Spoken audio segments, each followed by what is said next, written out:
She said it like a punchline? Not to me, but to her sister, sprawled sideways on our couch, red wine sloshing lazily in her glass like it was enjoying the show. My wife didn't even glance my way when she said it. Just tossed the words out like breadcrumbs. You won't leave. You never do. It wasn't a fight. That's the part that stuck. No yelling, no tension, just a smug little smirk she wore like jewelry. I was standing 10 feet away, still drying a plate from dinner, and suddenly the room wasn't a home anymore. It was a stage. And I was the unwelcome extra. Her sister shifted slightly, enough to catch my eye, then tilted her head and said with a little too much wine-sweetened sarcasm, "Watch him." They both laughed. Not big laughs. Those would have been easier to brush off. These were quiet, shared, well-practiced. And that's what made it worse. That wasn't their first time rehearsing that line. I placed the plate down gently. Too gently. The silence that followed their laughter was colder than the glass in my hand. They didn't seem to notice. Or maybe they did, and that was the point. Maybe they wanted me to react, wanted a scene. I didn't give them one. I nodded once, turned off the kitchen light, and went upstairs without a word. Not because I was weak, but because I felt something settle in me. A stillness. Something sharper than anger. In the hallway mirror, I caught a glimpse of myself. Not sad. Not confused. Just quiet. Like the kind of quiet right before glass breaks. I sat on the edge of our bed for a long time that night. She came up eventually, alone. Her sister didn't sleep over, thank God, and crawled into bed without a word. No apology. No explanation. Just acted like it didn't happen. She even reached for my hand beneath the covers, fingers warm and familiar, like she could melt the moment away by pretending hard enough. And I let her. Because she wasn't entirely wrong. I hadn't left before. But something in me had. That quiet moment on the staircase. That was the first time I understood what real leaving looks like. Not a slammed door. Not shouting. Just a slow withdrawal of belief, like a tide slipping out quietly, exposing everything that had been hidden beneath the surface. She rolled over, back facing me. Comfortable. Confident. Certain the performance was over. But it had just begun. The next morning, she hummed in the kitchen like nothing had happened. Eggs cracking, coffee percolating, the whole domestic charade playing out in perfect rhythm. She wore my college sweatshirt, like that meant something. Like that would anchor us to the memory of a time when things were simple, before her laughter started echoing with other meanings. She kissed my cheek as I sat down. "Busy day?" she asked, casual and warm. I nodded, watching the way she poured the coffee, fluid, unbothered. There was a time I loved that about her, the way she could glide through a room like nothing touched her. Now it just looked rehearsed. She went on about some new client she didn't like, her voice light and fast. I let her talk. I nodded at the right places. Even smiled once, just to keep the air smooth. But inside, I wasn't sitting at that table anymore. I was sorting files in my head, replaying last night frame by frame. Her tone, her eyes, her sister's look. That wasn't banter. That was confidence. Confidence built on knowing too much. Later that day, I skipped my usual lunch meeting. I sat in my car 2 blocks from the house, engine off, phone in hand, staring at my calendar. Everything on it felt false now. Plans built on assumptions I no longer believed in. I deleted the dinner reservation for Friday. We didn't need to be seen in public. Not anymore. I called the bank instead. It was small, almost imperceptible, the first move. I removed my name from the shared travel points card. Didn't cancel it. That would have raised questions. Just stopped my auto payments. Opened a new personal account. Quiet. Clean. That night, she was curled on the couch, scrolling her phone. I saw the message flash before she tilted it away. "Wellness retreat next weekend," she said, still looking at the screen. "Couple days to reset. You know I need it." I didn't look up from my laptop. "Of course." She smiled, maybe at me, maybe at the person she'd been texting. Either way, she got up and kissed the top of my head as she walked past. The smell of lavender clung to her skin. For a second, I hated how familiar it still felt. The door clicked shut behind her. I waited 10 seconds, then opened the app I'd quietly installed on our home network. She didn't know her phone synced over Wi-Fi. That was the first time I saw his name. Not a yoga instructor. Not a new friend. A name I remembered well, because it wasn't new. He was a story from 5 years ago. A bad one. Back then she'd cried and called him a mistake. Now he was texting her again. And this time, She wasn't crying. I didn't flinch when I read his name. It sat there on the screen, just above the emoji that didn't need explaining. 3 shapes, casual and intimate, followed by a simple question. Same room? I stared at it without blinking, letting the quiet fury settle, smooth and cold. The same way a surgeon steadies his hands before the first incision. She had called him a mistake back then. I remembered the night clearly, her tear-streaked face in the dim hallway light, saying, "It didn't mean anything." That was when we still believed apologies meant repair. When I still thought I had the full story. She went to bed early that night. Woke up smiling the next morning. Kissed me over coffee like we were still real. But my hand didn't reach back. I waited until she left, then sat in the silence and began. First, I downloaded a copy of our prenup. We signed it young, back when trust came easy and neither of us had much. But I'd added a clause 5 years ago, during the aftermath of that first mistake. She signed the amendment without much reading, trusting me to handle the legalese. That clause? It changed everything now. Next, I called the bank again, this time to freeze our joint emergency account. I opened a mirror one in my name alone and moved just enough to raise questions later, not alarms. She wouldn't notice unless she was looking. She never was. When she came home that evening, she tossed her bag down, peeled off her coat, and mentioned the retreat again. "It's this new place upstate," she said. "Supposed to be really restorative." I met her eyes. "You deserve it." She tilted her head, caught slightly off guard by how easily I gave in. "Really?" I nodded. "Some time to reset sounds perfect." She smiled, relieved, kissed me again, and headed upstairs. She never asked why I wasn't pushing back. Never noticed I was already gone in all the ways that counted. The next day, I canceled my business trip for the following week and told my assistant not to reschedule. I'd need the time. That evening, as she packed, I noticed a subtle change in how she moved. Lighter, freer. She was excited. But not for yoga. She texted him again just before leaving. I saw it from the app. She used a code word, something they must have agreed on. But the hotel receipt later would tell the truth. They weren't subtle. They didn't need to be. Because she still believed the same thing she said in front of her sister, that I wouldn't leave. She didn't know that I already had. The leaving wasn't in a suitcase. It was in the silence. I watched her car disappear down the street, taillights blinking once before vanishing around the corner. She hadn't kissed me goodbye this time. Just a distracted wave through the windshield, eyes already elsewhere, maybe on him. I didn't wave back. Instead, I turned and walked inside, locked the door, and sat at the kitchen counter with my laptop. The synced backup had finished. Her messages were all there, clean, dated, threaded like a trail through her double life. It wasn't just the name that stopped me. It was the tone. Familiar, flirtatious, reckless. He wrote like a man who'd already won something. I clicked through the threads slowly. They used enough ambiguity to create deniability, phrases like, "catch up properly this time," and "fewer distractions." But they slipped more often than they thought. She wrote, "Last time was too rushed. This time I want real space," he replied. "Already booked the same room. You know, the one with the tub you said you missed." The emoji that followed wasn't ambiguous. Neither was the hotel confirmation in her email inbox. She didn't even bother to delete it. Just marked it red, like it wasn't something that could explode. The hotel was upstate. A boutique place she once told me felt too romantic to waste on work retreats.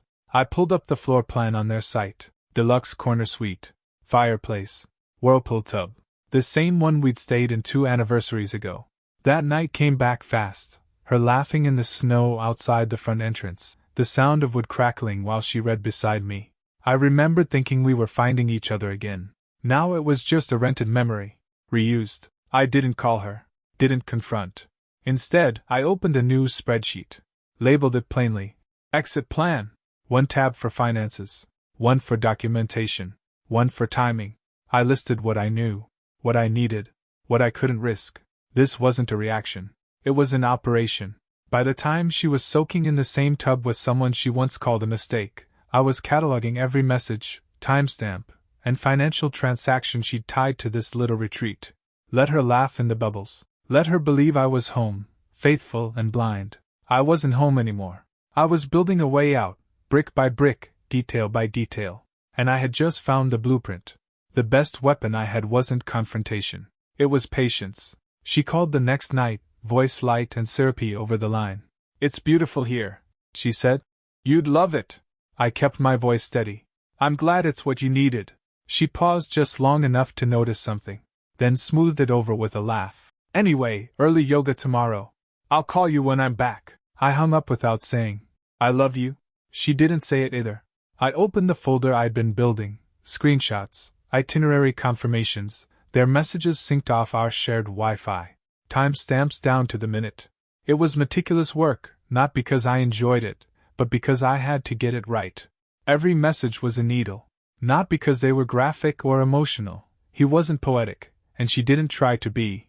It was their casualness that did the real damage. This wasn't a fling. It was a routine. Something they picked up and dropped as easily as coffee cups.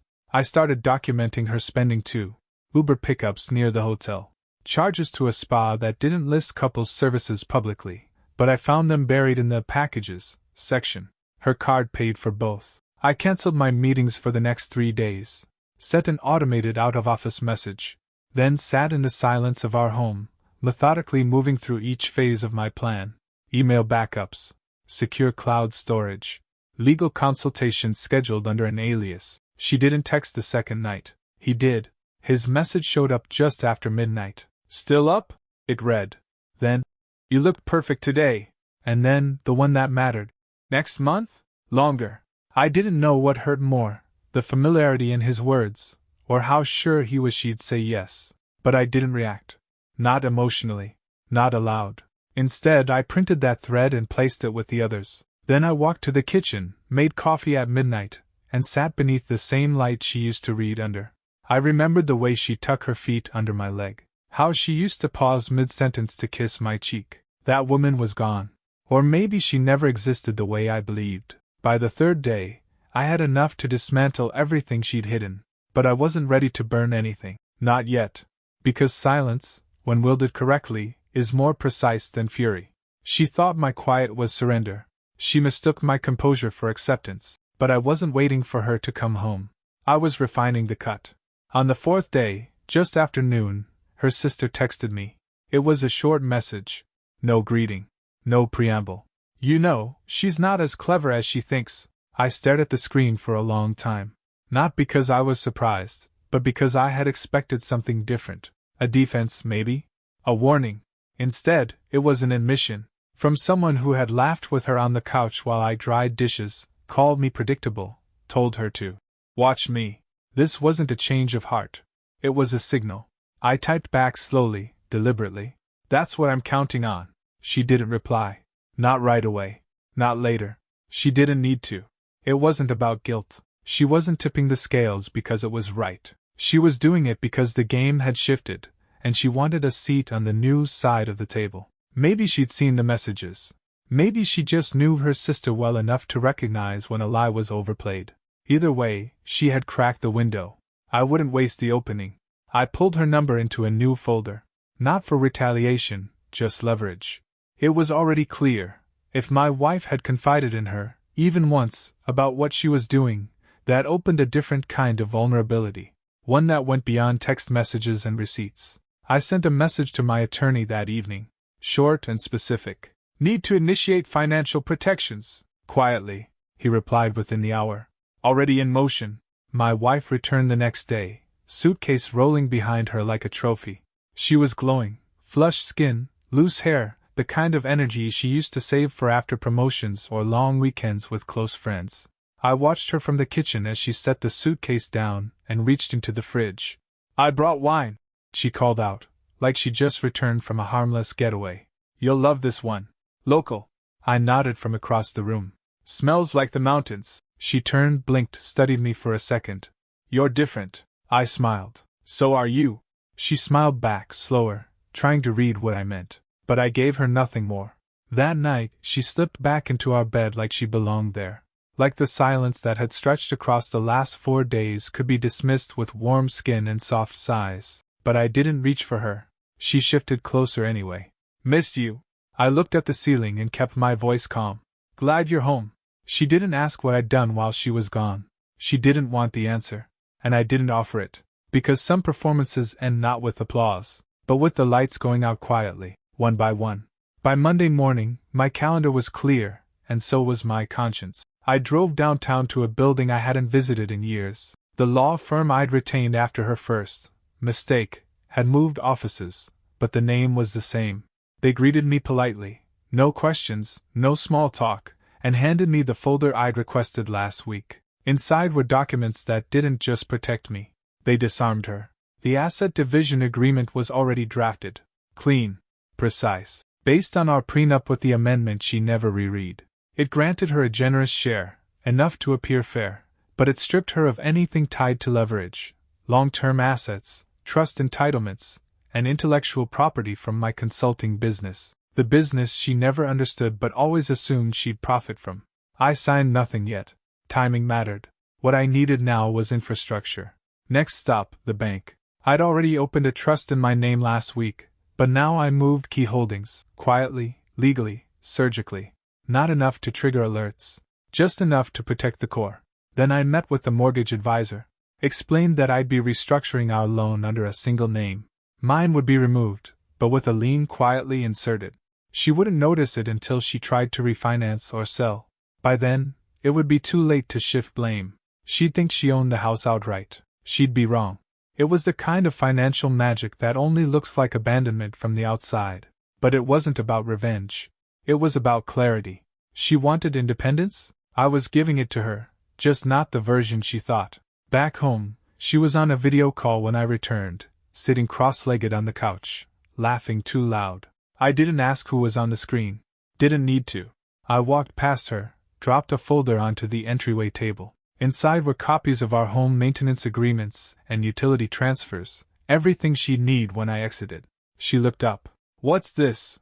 House stuff," I said, voice even. "Just organizing things in case you're ever here without me." She raised an eyebrow. "You're not going anywhere." I smiled without humor. "Not planning to." She laughed, unsure. "You're being weird." I kissed the top of her head, out of habit, not affection, and went upstairs. That night I sat in the guest room, the one we used to use for visitors. I slept there with the door closed. No argument. No explanations. Just distance. She didn't knock. Didn't ask. She thought this was another one of my moods. Another retreat. What she didn't know was that I wasn't retreating. I was positioning. And when I moved again, it would be final. She returned from yoga the next morning, face flushed with post-retreat serenity. A green smoothie in hand like she'd achieved some higher emotional altitude. She moved through the house humming, pausing now and then to fold things that didn't need folding. Her suitcase was open at the foot of the bed, clothes half spilled across the blanket. She left it there, untouched, like she already knew she wouldn't need to unpack for long. I waited until she was bent over it, placing rolled-up socks into drawers with practiced ease. I stood in the doorway and said nothing until she finally glanced over her shoulder. "You're quiet again," she said, half teasing, half wary. I nodded. "You're right. I have been." Then I stepped into the room, placed 3 sheets of paper on the dresser, deliberate, measured, unshakable. She turned fully. "What's this?" "Your mistake," I said calmly. Repeated. Her eyes flicked down. The first sheet, the hotel receipt. Same room, same suite, same weekend. The second, a printout of the text thread between her and him, including the one with the bathtub emoji. The third, a copy of her sister's message. Her mouth moved before her voice caught up. You went through my phone?" I didn't blink. "I went through our network. Your phone just came along for the ride." She swallowed hard. Tried to push air through a script she hadn't rehearsed for this version of me. "That was a mistake. It wasn't what it looked like. You called him a mistake 5 years ago. Then repeated it last weekend." She shifted her weight. "You were distant. I felt like I couldn't reach you." I let the words hang untouched. "You said I wouldn't leave?" She blinked. "Once. And you smiled too early," I added, voice low, each syllable deliberate. Her face fell, not all at once, but like scaffolding buckling inward. No scream. No dramatic collapse. Just the dawning realization that I hadn't come here to fight. I'd come to end something. She stepped toward me. "Wait, just talk to me." "I am talking," I said. "I'm just not bargaining." She stood there, one hand still clutching a pair of socks like holding something would ground her. I turned and walked out, down the stairs, past the wine she brought back, past the door she left half closed, into my car, which I'd already packed with a travel bag and a locked case of documents. I didn't slam the door, didn't look back. She never finished unpacking, and I never planned to return. I didn't hear from her the first day. Not a call, not a message, not even a shallow attempt at outrage. She must have been busy staging the next scene, waiting for the right moment to launch into some dramatic monologue she thought could still win me back. That was her pattern. Push too far, then perform repentance. Tears first, followed by jokes, then maybe silence laced with just enough guilt to make me speak first. But I didn't play my role this time. The second day, I checked into a quiet apartment on the east side, a short lease, clean walls, no history. I changed my mailing address, transferred my mobile account off the shared family plan. Not because I needed to disappear, but because I needed to stop being reachable. On the third day, she showed up at my office. Security buzzed me from the front desk. "There's someone here claiming to be your wife." I smiled without warmth. "Tell her I'm unavailable. Indefinitely." They didn't call back. That night she tried again, this time by phone. I let it ring. Then came the message. "You can't just walk away like this. We need to talk." I replied with a photo, just one. Her text to him. The emoji. No caption. No follow-up. She didn't respond. 3 hours later, she showed up at the apartment. I'd expected that. I watched her from behind the blinds. She didn't knock right away, just stood there in her long coat, hands clenched, face trying to compose itself into something palatable. When she finally did knock, I opened the door just enough to see her eyes. "You're really doing this?" she asked, voice already cracking under the strain of a role she no longer controlled. "I already did." She stepped forward, testing my silence. "We can work through this. We've come back from worse." I let that hang in the cold hallway air, then said, "You rehearsed that, didn't you?" Her jaw clenched. "I made a mistake." I tilted my head. "You made a pattern." And then came the final act, the collapse. Tears. "You weren't present." Laughter. "You're being dramatic." Shouting. "You think you're perfect?" But I stood still, untouched, arms crossed, watching it fall apart. "You don't get to pretend this is all on me," she snapped. I stepped closer, voice quiet but firm. "You're right. It's on us. But only one of us doubled down when they were already forgiven once." She opened her mouth. Nothing came out. I locked eyes with her one last time. "You smiled too early." Then I shut the door. Not slammed. Not loud. The next phase wasn't dramatic. It was administrative. Cold, clean, and necessary. Within 48 hours of shutting the door, I signed off on the asset transfer. The agreement my attorney had drawn up went into effect immediately. I authorized the release of her portion, liquid, manageable, and without strings, just enough to avoid litigation, not enough to leave leverage on the table. I sold off the last of our joint investments. Quiet sales, no headlines. Every asset traced to both our names was closed or liquidated. The accounts emptied and split by legal letter, not negotiation. She kept the house. That was never in question. But what she didn't know, and what would hit her later, was that the property taxes were 3/4 behind. I'd let them stack just long enough to become a burden, not a crisis. The lien I filed behind her back would come due the next fiscal quarter. Her name was on the deed now. Her responsibility. She called once that week. I answered. "I don't want your money," she said quickly, as if that excused everything. "That's good," I replied. "Because what I gave you isn't money. It's weight." She paused, likely confused. I didn't clarify. "The vacation property in the Berkshires? Gone. Sold to a private buyer through a proxy company I set up the month before. She'd see the under new management sign the next time she tried to book it for a weekend escape. The buyer was already planning renovations. I sent no warnings, no notices. Just confirmations after the fact. The law allowed it. The prenup protected it. Her assumptions made it possible. She was quiet for a few days after that. Then, an email arrived. One line, no greeting. "You made this feel surgical." I stared at it for a long time before replying. It was. No anger. No cruelty. Just precision. She performed I'd planned. And now, the curtain had fallen. The lights were off. And the audience was gone.